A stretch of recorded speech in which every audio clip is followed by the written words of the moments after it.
Well, here we are again. We made it. Let's see if I get all my ducks in a row here. Yeah, so anyway, live from Miami Beach, here we are again. Our tourists won't leave. We're on the inside, we're crying. So they just won't leave. I don't know why. I think it got in the news that Miami Beach was anything goes, and it sure looks like that.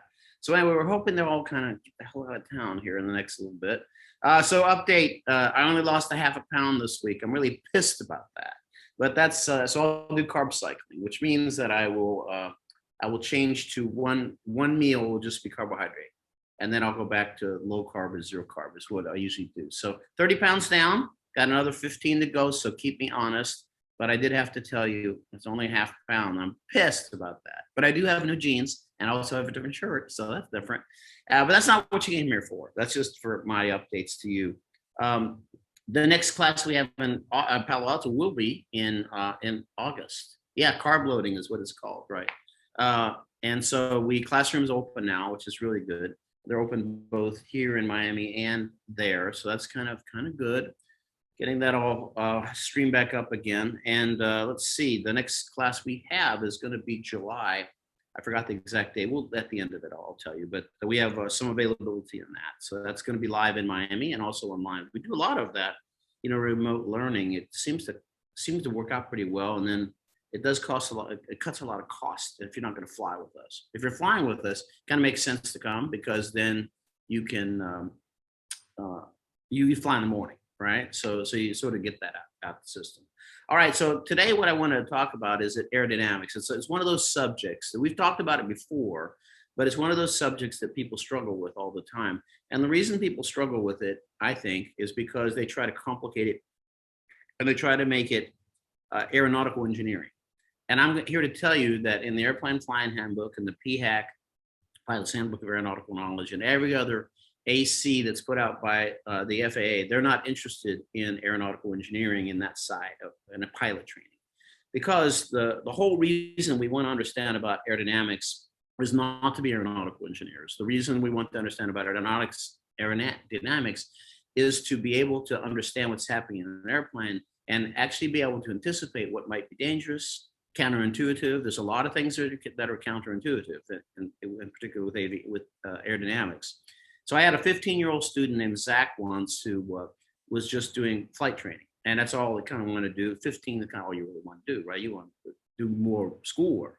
And then he actually attended our private pilot class, and at the part of the aerodynamics, he said, I was such a fool. As a 15-year-old kid, what he said, I was such a fool. He said, for flying this airplane, I really couldn't solo. He says, and not understanding what I was doing.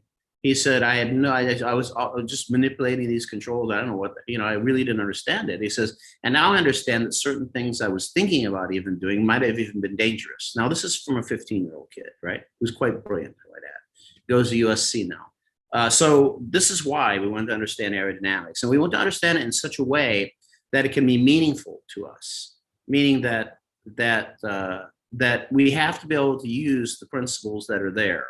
Whether they're 100%, 1000% correct, it almost doesn't matter. What matters is that we latch on to a way of teaching or these tools in such a way that we don't get ourselves in trouble, right? And we understand what's going on. So that's where we're going to start with that. So what I'm going to tell you is all true, but it's like when we teach. So I taught electrical engineering, this kind of thing, right? Basic electricity, all that sort of stuff, and we use a water analogy that kind of works for us, right? Like there's a pump and that's electromotive force, pressure, right? Then we talk about the water, that's current. And we talk about a spigot or a faucet, that's resistance. And so we can kind of tie those things together. And in a lot of ways with aerodynamics, we have similar things that we can sort of latch onto that work for us at subsonic speeds. When we talk about supersonic speeds or that above Mach 1, then we have to talk about compressibility and all sorts of other stuff that's kind of way out of the scope of what we want to do. So now we would just consider air to be non-compressible. So, but as we get farther up in speed, we got to talk about things differently. That's different. So okay, so what we're going to do on that is I'm going to start off with just basically the way I do this in our CFI class. So what I'd like to do is talk about, bring up the iPad here with the pencil. Just 1 second. That thing going. Take me just a second. It's been on the charger, so it's good now. And that's what I use in class as well. I use an iPad with something called PDF Expert. And then I share it with everybody, so everybody sees the same thing. So if you're ever in one of our classes, whatever you see it on, if you're in person, you see it on a 65-inch monitor. I don't use a whiteboard. And the people at home see the exact same image, so in the same resolution. So that is by design. So I'll show you kind of what it looks like. So we're gonna look at it like this. And then I'm gonna use this little app here called PDF Expert, which is this thing. And I just use it as a whiteboard. So so what I wanted to do is just begin by saying that what we have to do is, in order for an airplane to fly, we have to overcome its weight, right? I think we kind of understand that. And so if I have like a airplane that's here and it weighs 3,000 pounds, I have to generate an opposing force of 3,000 pounds for the airplane not to accelerate and stay where it's at. If I can't generate that, this airplane is not going to fly, right? So that's the first fundamental thing we have to understand. So this force is weight, of course, and this is in aviation terms called lift. So then the matter is, weight is already taken care of, right? We don't have to worry about that. Whatever the airplane weighs, and you weigh, whatever you put in it, that's force of gravity downward. That's it. But lift is something we have to generate. And so how do we generate lift is the first question.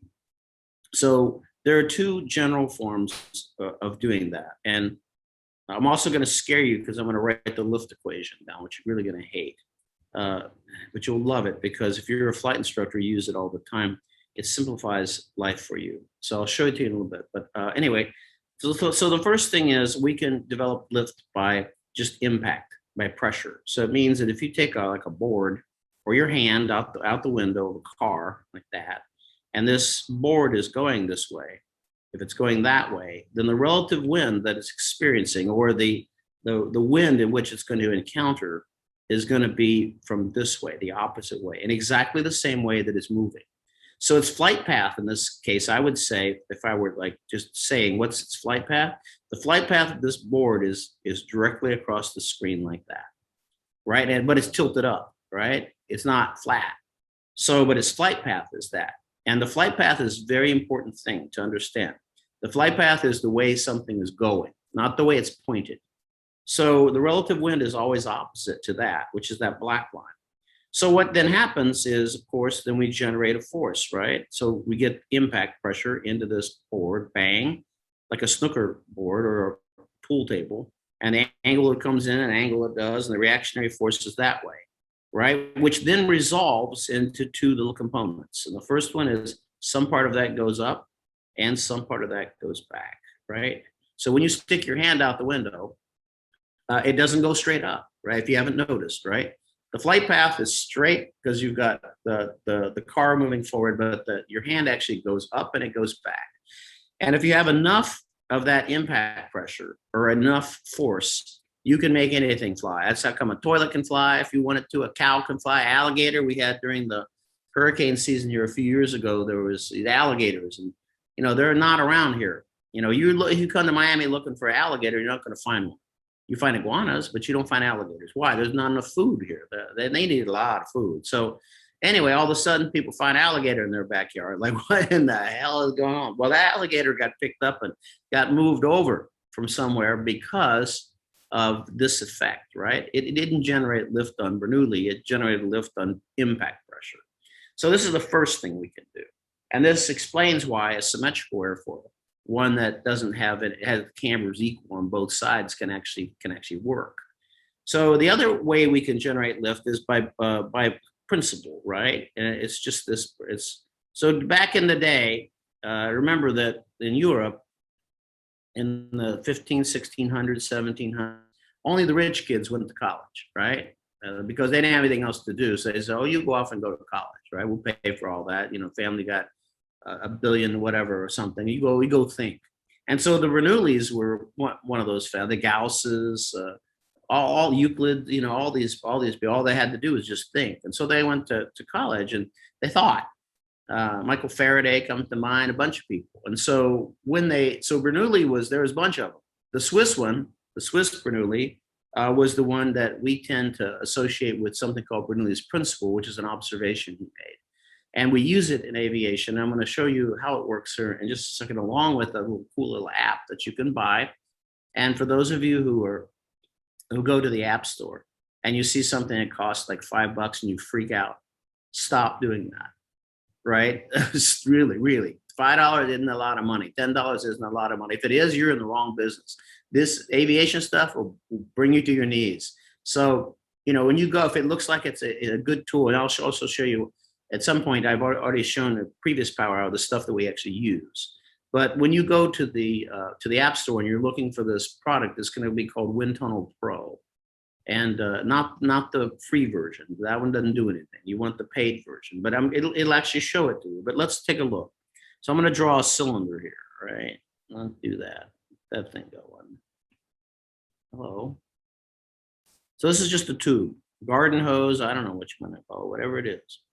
And if you put water into this thing, or air, or whatever you want to put into it, if your expectation is that whatever you put in will actually come out at the other side, if that's the idea, and there's going to be no toilet backed up here, right? In other words, there's not going to be no backup. Everything you put in is going to be going out. That's mass flow, right? And what that means is Bernoulli made an observation, and his observation was, if I measure the pressure and I measure the velocity and the temperature, those things were made constant throughout this tube. So PVT. So if I measure the pressure, which is the force exerted sideways in the tube in this case, the velocity is the direction and the speed, and the temperature, right? Those things are all related, and they're proportional. I'll show you PVT on the other side. So if I measure that same thing, result would be the same here. It would be the same everywhere through the tube. And this was the first thing. And so then the next thing we have to understand is, what if I restrict the tube? All right, now we have a little different situation. So let me make a restriction in this tube with a different color. So maybe blue. Blue sound like, it's like a blue day today. Blue. Oh, for carb loading, by the way, I'm going to go have a beer. I'm going to have a beer today. You know how long it's been since I had a beer? God, it's in February, right? Yeah. Okay, now I'm restricting the tube. So now what happens is there's a restriction. And so this stuff that's entering, whatever it is going to have to get to that restriction and get to the other side if I want the toilet not to back up, right? That's what I say. So what needs to happen is, when this fluid gets to here, it's going to have to speed up to the restriction. That means its velocity is going to have to increase. And the relationship between PVT remains always the same. So that means, in order for that to have happened, the pressure must have fallen. And we can talk about temperature, but temperature also falls. But that's really only useful when we talk about like carburation and other sorts of things. So we're kind of going to take the T out of it today. So, and then finally, when we get over here, the PV relationship will be the same, right? And so this means that if we put a restriction into something, that whatever water or whatever fluid needs to go through there is going to have to speed up to do that, and it will cause a decrease of pressure. So this is Bernoulli's observation principle. And I think we can begin to see that with this next little app I'm going to show you now. So let me go off that and go over here to our stuff and get onto that. And then I'm going to open up an airflow. Now I'm getting all excited because you see that, right? Everybody always gets excited when what the hell is that? So this is a simulator, of course. And maybe you can see that the airfoil, in each case, this airfoil is going directly from the right-hand side of the screen to the left-hand side, or I don't know which, maybe it's oriented opposite to you, but it's basically going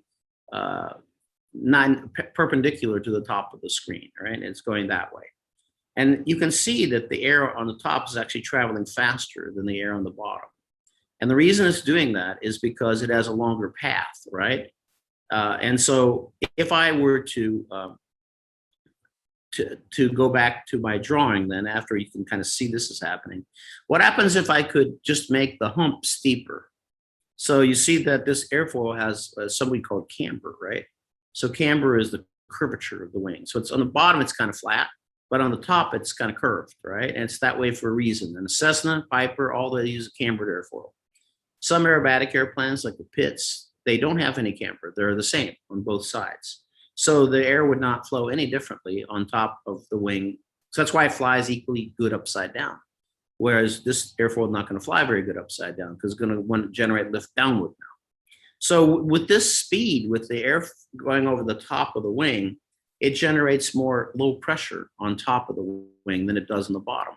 And that causes then a force to be created from the bottom of the wing to the top of the wing. So let's go back to my little drawing first. I think it's worth like getting rid of this, and then sort of we can see that restriction and kind of think of that as the airfoil itself. And so let's do this, right? Let's draw another wing here. And we'll sort of draw it a little more three-dimensional, right? It's kind of like that. And so what you can see is that the wing is moving across the board this way. It's fine.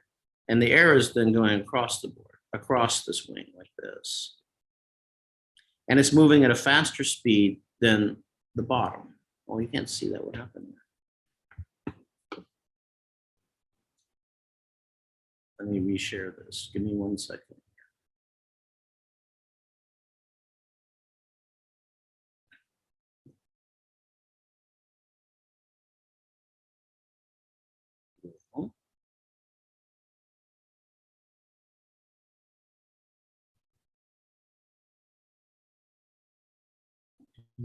Just 1 second.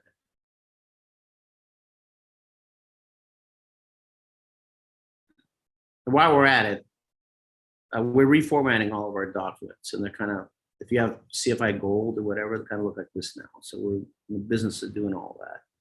I'm going to close this app for a second because somehow it got corrupted there, and then we'll go back to it. I can always use the simulator, but it's better if I do it this way.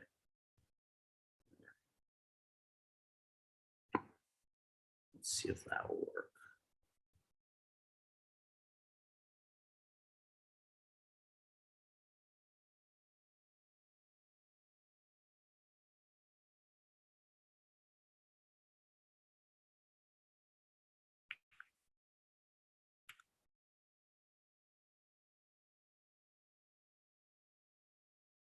Okay, let's give her a go here. All right. So here's the airfoil, right? And like that. And you see the wind that will go over the top of it. And so what generates then is higher pressure on the bottom than lower pressure on the top. And so then there's a force, obviously it's going to be generated upward through that because high wants to always feel low. If you don't believe that, then like that's why we have wind, because there's high pressure one place and low pressure somewhere else. A battery doesn't want to stay charged. It wants to discharge, right? Everything wants to be equal. That's the whole idea. So this is the force called lift. And if you can see, it's going to be a function of how fast this air is traveling across the airfoil. That's the first thing. So I'm going to begin to write out the lift equation here for you, which is going to scare you for a moment, some of you, but don't fret. It actually comes out from a series of differential equations, which are kind of, lift is very complicated, but it can be simplified in a way that we can use it as a flight instructor, as a student. So lift, you want to calculate the lift on a wing, it's going to equal to rho, which is the air density. So air has particles and density to it, right? So means that we're not living in space. So we have particles and we have things that are in the way, right? And we have mass. So that's the air density.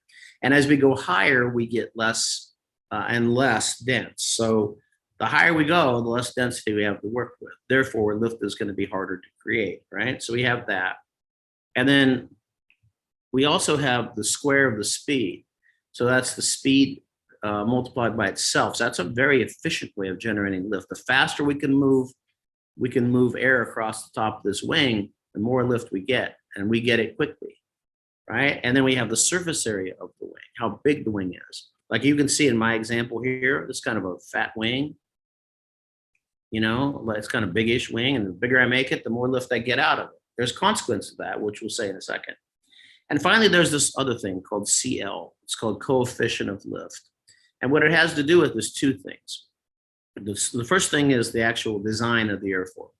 So yes, the surface area matters, but it also matters what the wing shape is. And so that's part of it, but there's something else that CL means, which makes us explain aerodynamics a lot easier to the student. It's called angle of attack, AOA. That's really what that is. So now I need to explain what that is, because a student at this point would be confused and say, okay, I understand density, I understand the fact of speed, the surface area, but this AOA thing, I don't know what that means. So let's erase this and let's do something here. So I'm going to label the parts of the wing. So here's a wing, just side view, right? And I'll draw a line from the leading edge to the trailing edge, which I'm sure you know this already. That's leading edge, trailing edge. This is the chord line. And then the curvature of the wing is called the camber. So the wing itself, in every example that I give, and I would encourage you to always orient everything in this exact way. Left to right, top down. Don't ever make that like heading 330, right? Don't ever make this heading 275. Always make these things relative to like north, so the student can actually get what's happening, right? So they don't get confused in what you're trying to accomplish.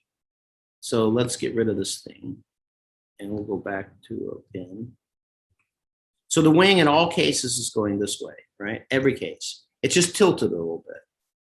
All right, and so then the relative wind in which this wing encounters is always opposite its flight path, like that.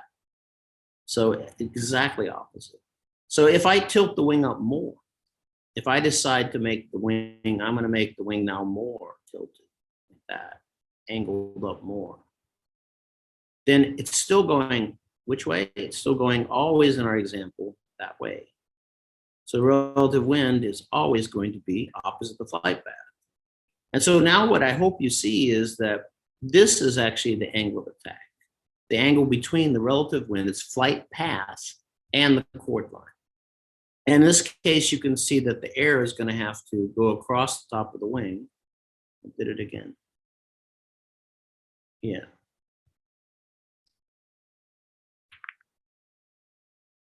Let's go back to our simulator.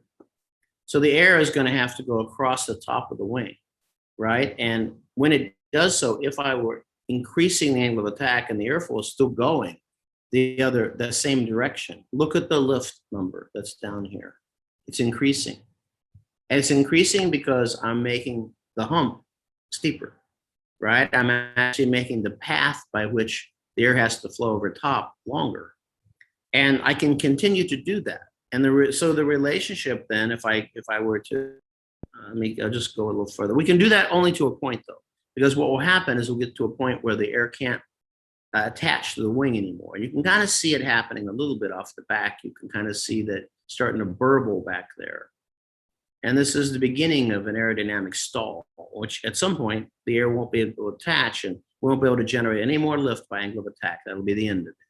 In fact, you can see it happening kind of right there, right? That's what's happening.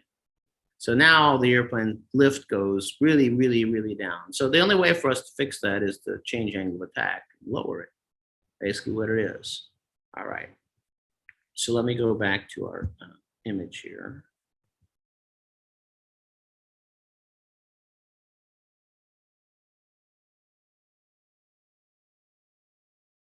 Can do it. Why does it look like that?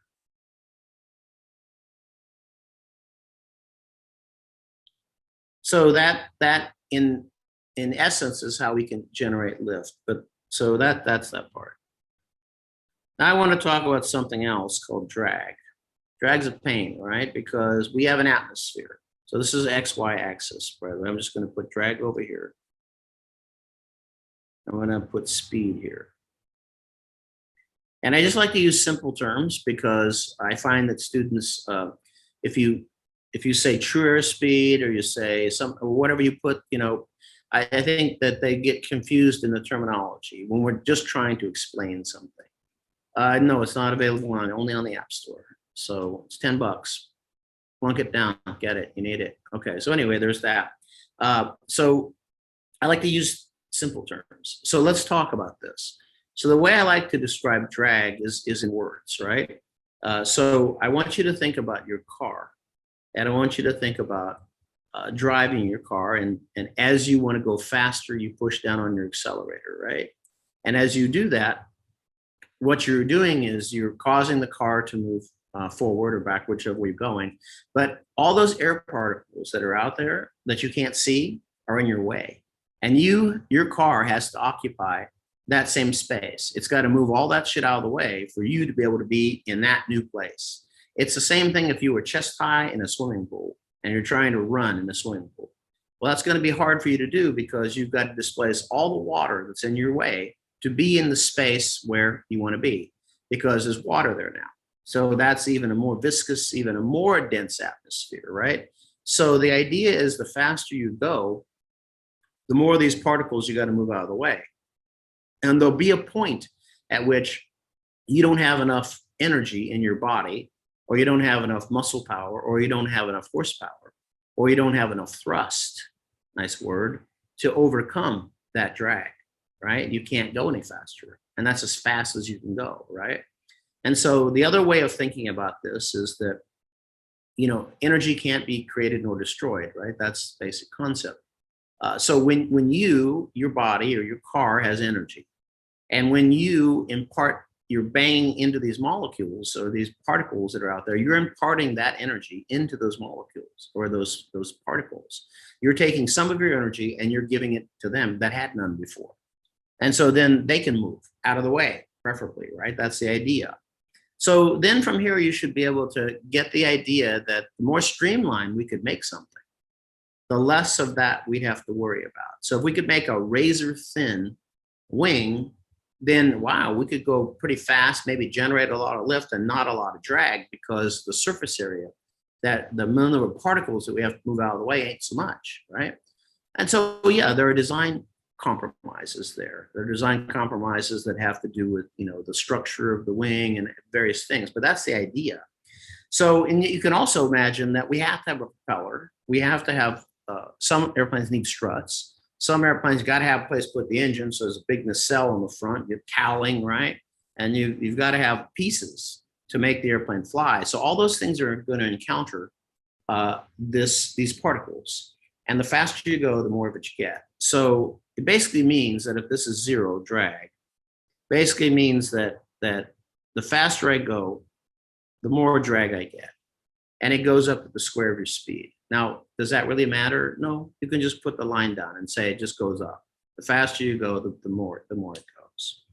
All right, but there's another thing that makes flying very counterintuitive, right? And it's called induced drag. And induced drag is something that every CFI class I have, every one I teach, I always ask the student, what is induced drag? And they always tell me the same thing. They give me the FAA test question, which is what I think the FAA test knowledge test is a complete joke, right? It's not a test if you know all the test questions and answers, right? Like people say, I've already taken the FOI. Why? I say, what do you know about the FOI? Basically nothing, right? You memorized a bunch of things. And this is the same thing. So I say, what is induced drag? And they say, it's a byproduct of lift. And I'll say, well, what does that mean? And they'll say, I have no idea, right? So this is something that makes flying counterintuitive, because here's something that we have to be able to get across to our student at some point. And also our little lift equation is going to help us with this here in just a second when you get a chance. But think about this. If you want to go faster in a car or a bicycle or whatever it is that's propelling you forward, you pedal faster or you push down the accelerator, and there'll be a point where you can't go any faster because you don't have enough horsepower. You don't have enough transmission to the tire to overcome the drag that you could encounter, right? And that makes sense. And then if you say, we want to go slower, I take my foot off that pedal and eventually I'll get down to speed zero. And that's kind of the way it works. But in an airplane, we have something interesting, right? If you want to maintain the same altitude, this is only if you want to maintain the same altitude, and you want to go faster, then you simply add throttle, just like a car. You stick the throttle in, and the more you stick the throttle in, the faster you go. But if you want to go slower, you pull the throttle out, and that makes sense too, just like a car. But there comes a point where if you're going to go slower yet, you got to push the throttle back in again, right? And sometimes it has to go all the way to full power again to go slow, to even go slower. And for students, this is very counterintuitive, right? Because it doesn't make any sense. And that's because of induced drag. And so that's the next thing that we need to approach. So let's look and see how that works. So what is induced drag? Okay, it's a byproduct of lift. Everybody can answer that FAA test question, right? Let's get rid of this. I'll show you 2 ways by which you can do it. You can see it. Looks like it loves for me to make a new PDF each time. Okay, let's let it happen then. All right, so induced drag then is explained by, we can explain it by this. Put a pen down here. So in this particular case, it's not 100% right, but let's just say it is. Weight opposes lift. And again, if this is 3,000 pounds, then this is 3,000 pounds. The airplane stays where it's at. It doesn't climb, it doesn't descend, doesn't accelerate in that direction, right? But when you start putting angle of attack on the wing, you start creating induced drag, right? And the reason you're creating induced drag is this reason. Let's tilt the wing up. Here's the chord line of the wing. Again, the wing is always going this way, right? Now what happens is weight's still acting down, but total lift is acting now this way, right? And from our hand out of the car example, some part of that is holding us up, and some part of that is pulling us backward, and that is induced drag. So the part that's pulling us backward is contributing to total drag on the wing. The more we tilt the wing up, and we tilt the wing up, now we have more, you can see that the backward component gets bigger and bigger and bigger. So that's the first thing that we can explain. The other way we can explain it is maybe a little easier for people to understand, maybe, but let's look at it. It has to do with wingtip vortices, so which is also true. So let's put a wing down here. Here we have a wing, and then we have air that's going to flow over the wing. You know that the high pressure on the bottom of the wing wants to get up to the low pressure on top of the wing, but it can't over here, right? Because there's no way for it to do it. The airflow is moving. But at the very end of the wing, the high pressure can try to get up to the low pressure in this general direction, right? Can do that. Or the other way, whichever way it might go. And so it can actually get up to the low pressure. And so this creates a vortice. And of course, the air is moving, the wing is moving, so it creates this big vortice, which washes out this part of the wing. And also that vortice didn't get created for free. It costs energy. That costs money to thrust. That costs something to generate those vortices. And so you don't get the vortices generated for free either. So the more angle of attack you have, the bigger the vortice, meaning the more energy you have to put into that, which means the less you have to go faster. So that's another way of thinking about induced drag. And so then when we put these things together, we do that finally.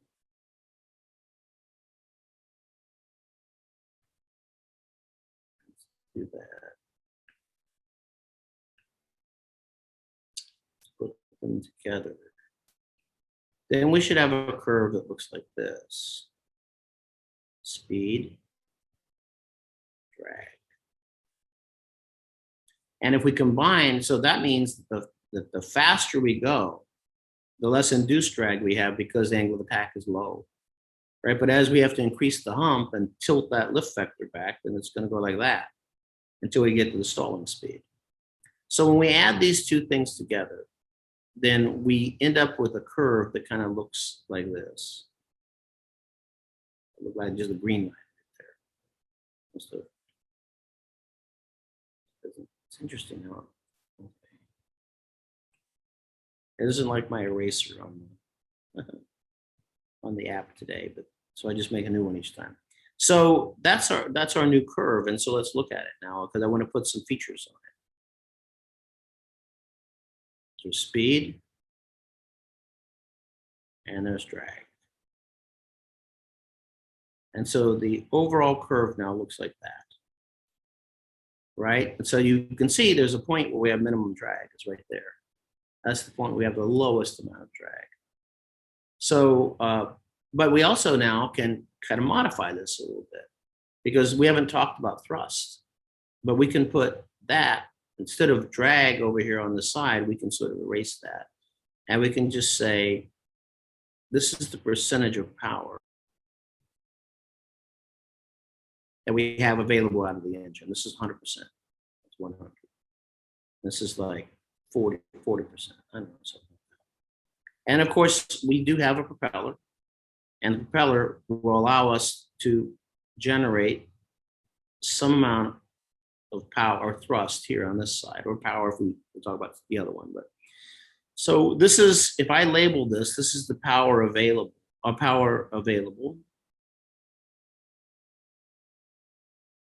and this down here, this black part's the power required to stay level flight, to stay in level flight. So what should come out of this to you, what should be starting to be apparent is, if I'm here at that speed right there, that's as fast as I can go because I don't have enough horsepower. Somehow I don't have enough power to overcome drag anymore. Also, I can't climb because I don't have any excess power. Can't do anything. All I can do is go this fast. And if I look here at this speed, this is as slow as I can go because I don't have any more available power to overcome the induced drag. And if you look in the middle here, this is the point where I need the absolute least power, right? This speed is the best glide speed. If I look at, like, I don't know, anywhere, like here, at this speed, I can go that fast and I can climb because I can use this excess power to climb on.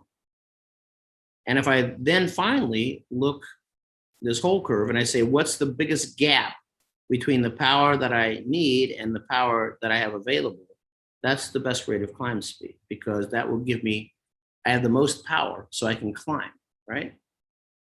So that's where I have the highest rate of climb. The angle is different. That's a different conversation that we'll have later. So the last things I want to cover, and I think I've sort of beat that to death, is the forces in a climb and a descent and a turn, and then we'll end up on that. So I don't have enough time to cover stability, which do that at a different time, but this is fundamental kind of concepts. So when you're climbing an airplane, when you climb, here's your airplane that's climbing. Like my stick figure diagram, weight acts downward, right? And total reaction or lift acts this way through the roof of your airplane. And some part of that holds you up, and some part pulls you back. And that's called the rearward component of lift that's actually acting rearward. And according to Newton, of course, every action, there's an equal and opposite reaction. So what is the reaction then to this total lift? Well, that's the weight that opposes lift, which is here. And that's the same, whatever that number is the same number here. And there's a rearward component to that as well, right? That's the rearward component of weight. And those two things, this one and that one, contribute basically to drag to slow you down, which is why when you climb, you will slow down if you don't add power. And it's the same is true with the descent. If you're in the descent,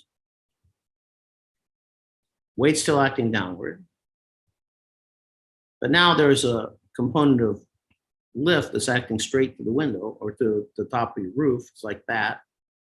And some part of that's holding you up and some parts acting forward. So the forward component of lift. And there's also, if this is a total lift, there's got to be an opposing force, which is here. And that force then causes a forward component of weight, which then adds to the equivalent of thrust, which is why you speed up when you go down. Okay, so that's those two things. And now the last things. The last thing is the forces in a turn, which seem to give people, I know, a hard time. One thing that people tend to not understand if they're not from a science background is something called acceleration. Acceleration is can be a change of either speed or direction, right? So when you're a straight level flight and you're at a constant speed, so meaning that your speed is not changing and your flight path hasn't changed, so you're not changing the flight path, and you're at the same altitude, you're not accelerating. So you're at 1G and you don't, if there were no noise or no turbulence, you wouldn't feel like anything was happening to you, right? So that's unaccelerated flight. But as soon as you change the flight path of the airplane, you notice there's G on the airplane, you feel it. Because you're changing the direction, you're accelerating it. Anytime you're turning an airplane, you're constantly accelerating it because the airplane's constantly changing direction, right? So anytime you're turning an airplane, you're going to have acceleration on the airplane, right? So the forces in a climb, or we already discussed, but the forces in a turn kind of look like this. So I put airplane is turning. Weight still acts downward, right? Lift still acts that way. And then, as the FAA likes to say, this is the vertical component of lift. And this is the horizontal component. And this is the force here that's actually causing the airplane to turn, right? Because it's the force that's being directed towards the inside of the turn. What's not being shown here are the opposing forces, right? And I can also tell you that when you bank an airplane, so first we had 3,000 pounds straight up, opposing lift, if we had unaccelerated flight. So 3,000, and this is 3,000. But when we bank this airplane over and we don't change anything, this is still 3,000, right? That didn't change. But this number has got to be less than 3,000, right? It can't be 3,000 because that's the biggest part of the triangle. So in order for us to stay upright, to keep us level, we have to generate more lift so that we can make this number 3,000. Pretty. How is that?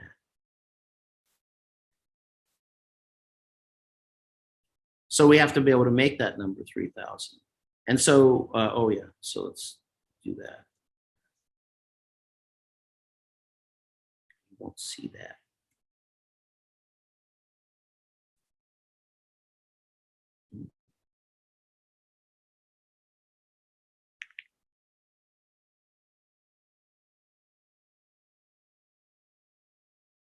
All right. So we make that turn, whatever we're doing, there's weight, still 3,000. This number has to increase. It can't be 3,000 anymore because you need that number to be 3,000 or the airplane's going to descend, right? This number has to be 3,000. And you can see this is the longest line in the triangle, which is here. And so that's called the hypotenuse of the triangle, and that's got to be more. And if it were 60 degrees of bank, which you can show from the PHAC or other places, then this number would turn out to be 6,000. You have to generate 6,000 pounds of lift in order for that number to be 3,000. So again, this is the horizontal component of lift, which is turning you, which we don't need to calculate. We could if we wanted to, but it doesn't really help us. But this force is really called centripetal force. It's centripetal, I think you call it here, and it's centripetal force. The force that balances it is centrifugal force, this one, CF. It's reactionary force to CP. So it's the force you feel like in a car when you go around a turn because you have force being directed towards a turn, but you're going the other way, right? It's Newton's third law again. But you also have a force that opposes that big old thing there, right? The big old lift you're generating. And that's the weight that opposes lift, which is called load factor. And it's also 6,000. And so what it means is that the wings have to generate 6,000 pounds of lift in order for you to maintain level flight if the airplane weighs 3,000 pounds. So therefore, you put 2G on the airplane in that turn. If you skid or slip, then either this force is more or this force is more. Those forces need to be balanced. And so then the last thing I would say before we conclude a little bit is that coordination. So this seems to be like, I'm going to turn off the screen share so we can just talk about that briefly. So coordination. So what I want to say about coordination is I hear that word a lot, but I don't hear a lot of people really know what it is. In England, it's called balance. You say the airplane's in balance or check your balance, right? Which seemed to me maybe makes more sense, less sense, but here's what it means. If this is the airplane, my pen, and it's got a nose and a tail, right? That's its tip to tail. It's longitudinal axis. If that is constantly aligned with the flight path of the airplane is coordinated. So the flight path is the way the airplane is going, not the way it's pointed, the way it's going. So if I'm going straight like this towards you, the flight path of this airplane is straight. And if my tip to tail is in line with the flight path, this airplane is coordinated, which means it's not slipping and not skidding. But what if this happens? If I go like that and the airplane gets knocked off the side a little bit like that, but yet it's still going that way a little bit. Well, now its tip to tail is not aligned with its flight path, and it's going to, in this case, it's going to skid. So, and in a turn, it will be the same thing. If you think about a turn, the flight path that's being described by the turn is a function of the bank angle and how much horizontal component of lift is in there. If the airplane's nose is pointed outside of that circle, that track, it's slipping, right? And its tip to tail is not aligned with the flight path. If you put too much rudder in the other way, then the nose tip to tail is inside of this flight path and it's skidding. So, and I find people have the hardest time with that. And then you say, well, how do I know? And most of you in the class, as soon as you say it, I want to murder all of you who say it. You say, well, you look at the ball. And I say, well, if you have to look at the ball to see what to do, the yaw has already happened. You've already let it happen. So you're putting a reaction to something you should have prevented in the first place, right? Under IFR, it's a little different. But under VFR, you can take that thing right out, just throw it out the window, get rid of that thing, right? Because it's not helping you. Step on the ball. Whoever said, I want to just crush that person who said that. I mean, if you have to step on the ball, it means you didn't know what to do in the first place, right? You let it happen. So the idea here is not to let it happen. So the way you not let it happen is this is how you have to do it. And except for, no, we're not talking aerobatics. We're talking about 3 cases. So if in all cases that you're flying, transport or training, and you're doing any maneuver, you pick which one it is, unless you're doing a crosswind takeoff, a crosswind landing, or a slip of some kind, you should be straight up and you should not be moving left or right at all, right? If you're moving left or right in your seat, you're doing it wrong. That's how you know you're coordinated, because that means CF and centrifugal force and centrifugal force are balanced. Horizontal component of lift and centrifugal force are balanced, right? The only way you're going to develop a sense for that is to try that and keep trying that. And then you don't need that ball anymore, because the ball is just telling you, you've made a mistake. Now here's how to fix your mistake, right? And I think that's a terrible way to teach. So, I mean, it's okay to teach subtle things. Now, again, we have sometimes underpowered airplanes. And so sometimes, like in a turn, if like in a steep turn or whatever, you might glance at the thing and see if you're right or not. I mean, I'd probably give you a point for that. But if you had a 600 or 800 horsepower motor out there and you did it, you would know right away you're doing it wrong, because the airplane would be slipping or skidding so hard that you would have no choice but to put in the correct rudder pressure. And you'd put it in there until you felt like you're straight up and down your seat. So that's what I have to say about coordination. Now, we'll do another segment on aerodynamics, not this time. And what I'd like to cover is stability, how we get stability in the airplane.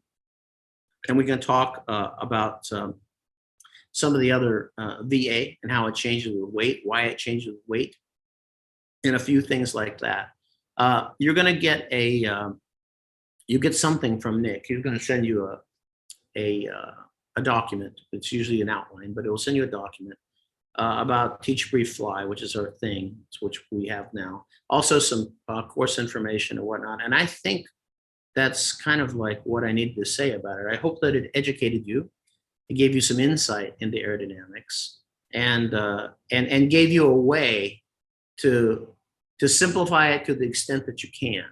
And I think now if you go back to the PHAK, Book of Aeronautical Knowledge, and you read that section, it starts to read a little bit better. I find the same thing with weather theory. If you or the what's the other name for it? The weather theory and well, weather theory and FOI, fundamental instructing. If you just read that book, I don't think it helps a lot. I think you read it and you read it and you read it and you go like, oh my, I read it. Now I read 4 paragraphs down and now I don't remember what was in the first paragraph. I kind of don't know the relationships of that. So part of a job of a teacher, part of what we do is we try to make those connections, right? So that we give you a top-down view of everything. Like when we do FARs, we don't read the FARs. We give you what's in the FAR and how it applies to airplane, single engine, land. And then from there, then when you go back and you read it, that at regulation in the evening, you begin to get clarity on it. You go like, oh, I see how it works now. So you can't just dive into this stuff and expect to get it. And so I hope in the aerodynamics section, when you go back and you're able to do that, I think that would be the best approach. And then you can take from there. There will be some extra things in there, of course, and you can take from that. And hopefully you've seen this video. You can get this video on our member site. We only publish that on our member site, but I do want to have the teacher pre-fly thing. Nick will send that out as a separate page. And then let me just see if I have any questions here. Yeah, I'm trying to connect the dots, right? Yeah, thanks, Herb. And also thanks for your email I got today. This building crash that was here in Miami Beach wasn't really in Miami Beach, it's Surfside, but it's like 1 step away from Miami Beach. So neighbor town, it's right up. And so that's kind of terrible that all happened. This building I'm in has been here since the 50s, so it ain't going nowhere. It's been through a lot of hurricanes. So, and our building at WeWork has also been there a long time. So it was an old parking garage before, and they designed those to survive hurricanes as well. So I think that's where I'm going to leave it. For the next power hours, by the way, I just made a list of them. So let me just bring the one I can give you an example. So we're going to look at stalls and spins. What you really need to know to stay safe. I'm going to talk about one of them is going to be an airline pilot's mentality. Do you have it? Professional development, what's new and upcoming, and what you need to get ahead of the ball, right? Careful look at what you can do with your pilot certificate, commercial pilot certificate. There's new guidance now from the FAA on that. Cross-country flying across the USA, what skills do you need before you attempt such a thing? We'll have an interview with what it's like to be a regional airline pilot. I'm going to interview a new hire, and I'm also going to interview someone who's done it for a while. So you can kind of get you can take the rose-colored glasses and see the whole thing, right? So, you know, it's the shiny jet always wins until it's your job, and then sometimes it don't win no more. But other times it stays a very good career. So I want to sort of explore that a little bit. I also want to talk about finding a mentor as a new pilot and or a new CFI. So we want to talk about how you find one of those and how that can save you like thousands of dollars and a lot of aggravation if you can find someone who can be like that. Should you teach a student in round gauges or glass first? We're going to take an in-depth look at that. How to get a remote pilot certificate to fly drones. Pilot or not, here are the steps. Then Gary's going to do in August autopilot pro tips. So the IFR guy that we bring in, and we'll have some other guest people. And then we're going to look at an in-depth look at some of our stuff and what things might help you. And then finally, I got a pilot deviation, which is basically the FAA is going to violate you, what to expect, what to do, and some good advice on that. If you don't belong to AOPA and don't have AOPA as legal services, you are absolutely crazy. So that's if you do nothing, you spend no other money today, go get that if you're a CFI. The pitfalls of being a new CFI. Yeah. You know, also, I'm going to save the chat. So if you have things that you would want us to talk about or go, then send those to me. You can send it Mike at cfibootcamp.com. Or we also, screen is not sharing. Okay. Then, it's just, I think this is me probably. So let me just put up here. So if you have other things that you would like for me to talk about, or you think to be good topics, let's do that. I'm all for that. We always need new content. And I don't always need to be the one to direct the content. You know, it can be whatever we want to talk about. And if I don't know it, I'm pretty sure I can find people who do, right? I'm pretty well connected with all of that. So I think with that, I'm going to have to say see you later because I got shit to do. And we'll talk to you next week.